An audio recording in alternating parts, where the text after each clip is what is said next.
दुरूद पाक पढ़ें अल्लाहुम्मा सल्ली अला सय्यिदिना मौलाना मुहम्मद मुबारक वसल्लम सल्लु अलैहि सलातु व सलामुन अलैका या रसूल अल्लाह। औलाद गौसे आदम और सैयद फ़ारूक में असाब क़िबला रामपुरी वो तशरीफ़ ला चुके हैं और साथ ही साथ मंबा इल्म हिकमत मखज़न असार काबिलियत हज़रत अल्लामा मुफ्ती मोहम्मद यूनुस रज़ा साहिब क़िबला मद्दज़िल्लाहु अली वो भी तशरीफ़ फरमा हो चुके हैं। उन्हीं के साथ में आपके बदरुल की शान हज़रत अल्लामा मुफ्ती शमीम अहमद साहब वो भी तशरीफ़ फरमा हो चुके हैं। मैंने कहा था कि जब तक वो लोग आ रहे हैं जब तक मैं तकरीर कर रहा हूँ, लेकिन हुक्म हुआ है थोड़ा और बोलें। तो मैं अर्ज़ कर रहा था कि कौम के नौजवान इस कौम का मुस्तकबिल है। अगर कौम के नौजवान बिगड़े तो हालत खस्ता हो चुकी है। मेरी तकरीर चल रही थी दौरे हादिर पर। आज मेरी कौम को नौजवान ना नेट के हवाले जो अपनी अपनी पूरी रात कर रहा है, ना रात के 3 बजे उसे नज़र आती है, ना रात के 4 बजे उसे नज़र आते हैं। नज़र आती है तो क्या कि जब फजर की अदान होगी तो बिस्तर पर लेटना शुरू करता है। अब देखें सुबह को 10 बजे उठता है, जब मोबाइल स्विच ऑफ हो गया तब उठता है। ये हालात तो मेरी कौम के नौजवान का है। ओ यार बदलो अपनी रविश को, जानो ज़रा अपने हाल को। मैं कह रहा था जब बेटा अब्दुल्ला इब्न मुबारक तब पैदा होता है जब माँ बाप नेक होते हैं। गौसे आदम जब पैदा होता है जब माँ बाप नेक होते हैं। अगरचे हमारा बेटा अब्दुल्ला इब्न मुबारक ना होता हो, लेकिन गुलामी अब्दुल्ला इब्न मुबारक तो हो सकता है ना। ऐसी तरबियत दो ना अपने बेटे को। हिसाब लो कि इतना वक्त तूने कहाँ गुजारा, इतना हिसाब तूने इतना वक्त कहाँ लगाया। आखिरी बात सुने मैं आपको, और एकदम से अपनी मेरी तकरीर क्या थी, मैं कह रहा था कि पता नहीं चलता है कि कब 2 से 3 हो गए, है ना, कब सिंगल से 2 हो गए। बेटा बाहर कमाने के लिए गया, लेकिन व्हाट्सएप ने और फेसबुक ने वो कमाल किया कि जब घर से आ रहा है तो 2 साथ में है, एक पोता भी है या पोती या एक लड़की भी साथ में है। माँ बाप चक्कर काट गए, अकेला गया था बाहर कमाने के लिए। ये 2 कहाँ से साथ में आ रहे हैं, जानते क्यों आया? इससे भी देखें ज़रा अपने आप को। अपने आका अलैहिस्सलातु वस्सलाम की एक सीरत का पहलू आपके सामने रख दूँ। वक्त की एक अमीर ज़ादी जिसका नाम हज़रत खदीजतुल कुबरा। क्या है हज़रत? वक्त की अमीर है। बड़े बड़े अमीनों ने रिश्ते के पैगाम भेजे, लेकिन ये कहकर मना कर दिया हजरत खदीजा ने। 2 बार रो चुकी हूँ, तीसरी मरतबा रोना नहीं चाहती हूँ। मैं नहीं चाहती अब किसी के साथ निकाह करना। लेकिन इनका जो माल था ना, वो तिजारत से जब वापस आता तो मक्के के लोग इस माल को लूट लिया करते थे। जब इस खदीजा को इस बात का पता चला तो आपने लोगों से मशवरा किया क्या किया जाए। तो शॉर्ट में बता रहा हूँ, किसी ने मशवरा दिया कि जल्दी अबू तालिब को बुला लो। अबू तालिब अगर मक्के के लोग को समझा देंगे तो आपका माल लूटने से जो है ना, जो लूट लेते हैं मक्के के लोग, वो हिफाजत से आप ही के सुपुर्द कर देंगे। अबू तालिब को बुलाया गया, कहा अबू तालिब सुनो तो सही, मेरा माल जब शाम और यमन से तिजारत से वापस आता है ना तो मक्के के लोग मेरे माल को लूट लेते हैं, तुम मेरे माल की हिफाजत कर दो। अबू तालिब ने कहा ठीक है। अब मक्के के लोगों को अबू तालिब ने जमा किया, कहा था ओ मक्के के लोगों, मैं चाहता हूं कि तुम अपने अपने माल की पार्टनरी खदीजा के साथ कर लो। जी के साथ कर लो, खदीजा के साथ कर लो। लोग हैरान रह गए, यार वो कहाँ अमीर और हम कहाँ। ऐसे ही था जैसे मैं आपसे कहूँ ओ लोग जसपुर के लोगों, मैं चाहता हूँ तुम्हारा बिजनेस मुकेश अंबानी के साथ करा दूँ, तुम्हारा बिजनेस अनिल अंबानी के साथ करा दूं। आप कहेंगे यार वो कहाँ हम कहाँ, ऐसे कैसे हो सकता है। लेकिन जब इतना सुना लोगों ने तो अबू तालिब ने कहा वो लोगों, मैं चाहता हूँ जितना जितना तुम माल उसमें मिलाओगे ना, उसी के एतबार से तुम्हें फ़ायदा दे दिया जाएगा। अब चूंकि यही लोग तो लूटते थे माल, अब जब इनका थोड़ा थोड़ा माल मिल गया तब ये लूटने वाले जो थे ना, यही नेज़ा लेकर इस माल की हिफाजत कर रहे थे, यही तलवार लेकर इस माल की हिफाजत कर रहे थे। लेकिन क्यों, अब इनका माल इसमें मिल चुका है तो अब यहाँ तो माल की हिफाजत हो गई। लेकिन जब माल तिजारत के लिए बाहर जाता तो वहां भी लूट लेते थे लोग। तो खदीजा ने कहा था अबू तालिब मेरे माल की हिफाजत यहाँ तो हो गई, लेकिन जब तिजारत के लिए माल जाता ना वहां भी खयानत होती है, तुम वहां भी चले जाओ। तो खदीजा अबू तालिब ने कहा नहीं मैं तो जा नहीं सकता हूं। तो खदीजा ने एक जुमला कहा था, वो नोट कर लें, इमाम गज़ाली का। फिर खदीजा ने कहा था अबू तालिब अगर तुम नहीं जाते तो मैंने सुना है तुम्हारे घर में तुम्हारा एक भतीजा भी तो है, का नाम मोहम्मद है।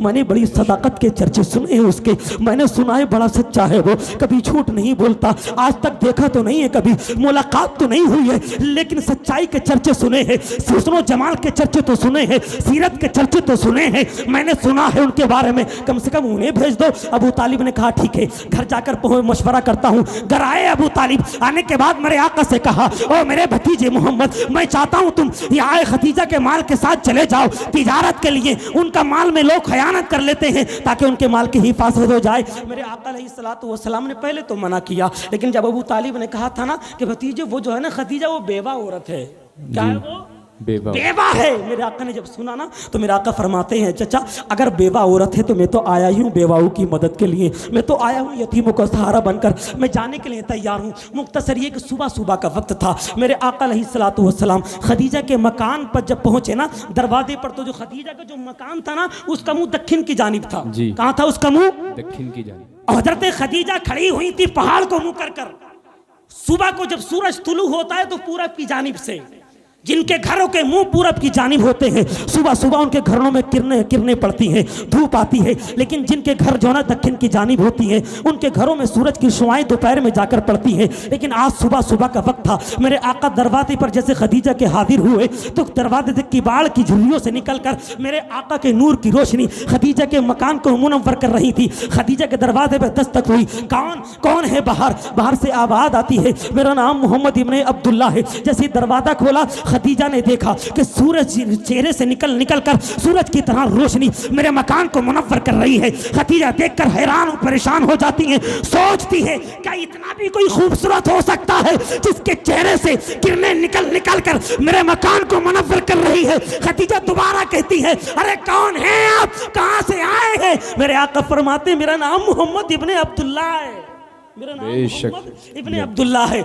मैं तुम्हारे माल के लिए आया हूँ, मेरे चचा ने मुझे भेजा है। खदीजा ने कहा अच्छा भेजा है तो मेरे माल के लिए तुम्हें जाना है, मेरे माल का अमीर बनकर जाना है। मेरे आका अलैहिस्सलातु वस्सलाम ने कहा ठीक है, अब मैं शोट में ले रहा हूँ। खदीजा ने फ़ौरन अपने गुलाम को बुलाया मैसरा को और कहा मैसरा अब से पहले जब तुम तिजारत के लिए जाते थे ना तो मैं तुमसे कहती थी ज़रा माल का ध्यान रखना, माल ना बढ़ जाए, इधर आदन ना हो जाए। लेकिन अब की बार तुम्हें माल को नहीं देखना है, अब की बार तुम्हें मोहम्मद को देखना है। जरा बोले, अब की बार तुम्हें देखना है मोहम्मद को, और देखना यह है कि इनके अंदर ऐब क्या क्या है, क्या इनके अंदर कमी क्या क्या है, तुम्हें यह तलाश करना है। मैसरा कहता है ठीक है। जब मेरे आका अलैहिस्सलातु वस्सलाम माल को लेने के बाद पूरा काफिला जब मक्के से निकला, जब काफिला निकला ना तो ऐसी सरजमीन से काफिले का गुजर हुआ। जब काफिले वाले पैर रखते ना उस सरजमीन पर जहां बालू था, रेत था, लोग के पैर रेत के अंदर चले जाते, लेकिन मेरे आका कदम रखते ना तो लेशान भी तना करना पड़ता। मैसरा इस चीज को देख रहा था। आगे काफिला गुजरा, ऐसी सरजमीन से गुजर हुआ, पथरीली सरजमीन पर जहां लोग पैर रखते ना पत्थर पर तो उनके पैर जल जाते, लेकिन मेरे आका जब कदम रखते ना तो पत्थर पिघल कर मोम बन जाता। मैसरा ने इस चीज को भी नोट किया, मैसरा ने इस चीज को भी देखा। और आगे काफिला गुजरा, तमाम लोग काफिले वाले धूम में चल रहे थे, लेकिन जहां मेरे आका चल रहे थे वहां कर बादल ने साया कर लिया था। मैसरा ने इस चीज को भी नोट किया। आगे काफिला और आया, एक ऐसी सरजमीन से काफिले का गुजर हुआ, धूप थी, पूरा काफिला आराम करने के लिए एक पेड़ के साए के नीचे बैठ गया। पूरा काफिला आकर बैठ गया, पेड़ का साया खत्म हो गया, लेकिन जहां मेरे आका आकर बैठे बाद में तो पेड़ों ने अपनी शाखों को वहीं तक पहुंचा दिया जहां मेरे आका बैठे हुए थे। मैसरा ने इस चीज को भी नोट किया। मुख्तसर यह है, जब काफिला तिजारत करने के बाद वापस पलटा और जैसे ही मक्के के करीब आया तो हजरत खदीजा की एक सहेली थी, इसका नाम था नफीसा। जी बेशक। वो अपने बालाए खाने से देख रही थी, गर्दो गुबार उड़ रही थी, कोई चेहरा नजर नहीं आ रहा था सिवाय मेरे आका के, सिवाय मेरे आका के। मैसरा नीचे उतरी और कहा खदीजा हमारा जो काफिला था तिजारत के लिए गया था वो वापस आ रहा है। खदीजा ने कहा अच्छा ठीक है, मैसरा को जल्दी जल्दी बुलाओ। मैसरा को बुलाया गया तो खदीजा ने कहा मैसरा अब जल्दी जल्दी बता, तूने मोहम्मद के अंदर क्या क्या ऐब देखा, क्या क्या कमी देखी, जल्दी बता दे। तो मैसरा कहता ओ खदीजा तुम सुनना चाहती हो मैंने कमी क्या कह थी, तो सुनो तो सही। शॉर्ट में मैंने पूरा वाकया शॉर्ट में लिया इसलिए कि वक्त नहीं, हमारे मेहमान हैं पूरा। मैसरा ने कहा ओ खदीजा तुम सुनना चाहती हो तो कमी सुनो। जब काफिला मक्के से निकला तो मैंने देखा काफिले का गुजर ऐसी सरजमीन से हुआ जहां काफिले वाले अपना अपना पैर रखते ना तो उनका पैर रेते के अंदर चला जाता, लेकिन जब मोहम्मद कदम रखते तो निशान तक भी ना पड़ता था। खदीजा कहती है ओ मैसरा ऐब बता, तूने ऐब क्या देखा, तू तो तारीफ कर रहा है। मैसरा कहता है हमारा काफिला ऐसी सरजमीन से गुजरा जहां लोग पत्थरों पर पैर रखते तो लोग पैर जल जाते, लेकिन जब मोहम्मद पैर रखते ना तो पिघल कर मोम बन जाता। मैं खदीजा कहती है अरे मैसरा तू ऐब बता, तूने ऐब क्या देखा है, तू तो तारीफ कर रहा है। मैसरा कहता है हमारा काफिला ऐसी सरजमीन से गुजरा है जहां धूप बहुत तेज थी, लोग धूप में चल रहे थे, लेकिन जहां आका चल रहे थे वहां कर बादल ने साया कर लिया था। खदीजा कहती है मैसरा ऐब बता, तूने ऐब क्या देखा। मैसरा कहता है एक चीज और मैंने नोट की है खदीजा, जब लोग इस धूप से परेशान होने के बाद थक कर एक पेड़ के साए के नीचे बैठ गए ना, साया खत्म हो चुका था, मोहम्मद आए बाद में धूप में बैठ गए तो पेड़ ने अपनी शाखों को वहीं तक तक पहुंचा दिया जहां कई कायनात बैठे हुए थे। खदीजा कहती है मैसरा ऐब बता, तूने ऐब क्या देखा? तारीफ पर रहा है। तो मैसरा कहता है ओ खदीजा, तू मेरे एक हाथ पर सूरज रख दे, दूसरे पर मुझे चांद दे दे और मुझसे कहे अब बता तेरा अंदर उसके अंदर ऐब क्या था। कसम खुदा की मैंने मोहम्मद को ऐसा पाया है, ऐसा देखा है, आज तक मैंने किसी को ना देखा। मैंने उनको लाजवाब भी देखा है, बेमिसाल भी देखा। क्या बात है, सुभान अल्लाह सुभान अल्लाह, माशाअल्लाह। आज तक ऐसा किसी को देखा ही नहीं है। जब खदीजा सुनती है ना तो कहती है नफीसा मेरे ख्वाब की ताबीर आ रही है। जी मेरे ख्वाब की ताबीर आ रही है। मैंने पूछा था अपने भाई से,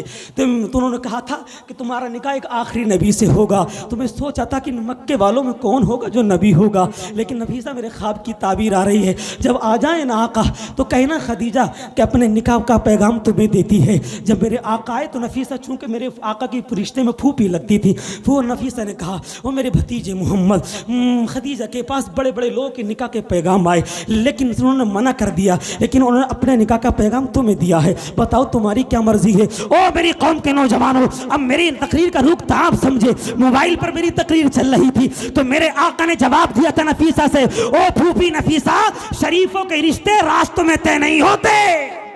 क्या बात है, सुभान अल्लाह। रिश्ते रास्तों में तय नहीं होते, उनके रिश्ते उनके घर वाले उनके बड़े तय करते हैं। अभी मेरे घर में मेरे चचा मौजूद है, तो चली जाओ उनके पास। जो चचा की मर्जी है वही मुझ मोहम्मद की मर्जी है। बेशक, सुभान अल्लाह सुभान। चलता है यार, ये है मेरे आका अलैहिस्सलातु वस्सलाम की सीरत का पहलू। हमें तो पता ही नहीं, ना बाप को पता है ना माँ को पता है। रिश्ता भी हो गया, शादी भी हो गई, घर आ रहा है तो पोता भी साथ में लेकर आ रहा है। कौम के नौजवान मत करो यार, तुम देखो तो सही, हर चीज़ इस्तेमाल करो लेकिन एक वक्त भी दे देखो। आज इस सरजमीन, इस जसपुर की सरजमीन पर आका कायनात सल्लल्लाहु अलैहि वसल्लम का जिक्र हो रहा है। कौम के नौजवानों को हमने देखा चुराव पर खड़े हुए हैं, कोई दीवार से टेक लगा कर खड़ा हुआ है। अगर यही है तुम्हारी तो समझ लेना फिर दरो दीवार से ही आबाद आएगी। तरीके मुस्तफ़ा को छोड़ना है, वजह बर्बादी। इसी से कौम दुनिया में हुई बेइक़्तिदार अपनी, हमें करनी है शहंशाह बता की रदा जोई। वो अपने हो गए तो रहमत परवरदिगार अपनी, परवरदिगार आलम हम तमाम को अमल करने की तौफीक फरमाए। कहने सुनने में जो कम इल्म की बुनियाद पर गलती हुई हो अल्लाह अपने फजल करम से माफ़ फरमाए। अस्तगफिरुल्लाह रब्बी मिन कुल्लि ज़ंबि व अतूबु इलैह। कलमे तक पढ़िए ला इलाहा इल्लल्लाहु मुहम्मदुर रसूलुल्लाह। अस्सलामु अलैकुम व रहमतुल्लाह।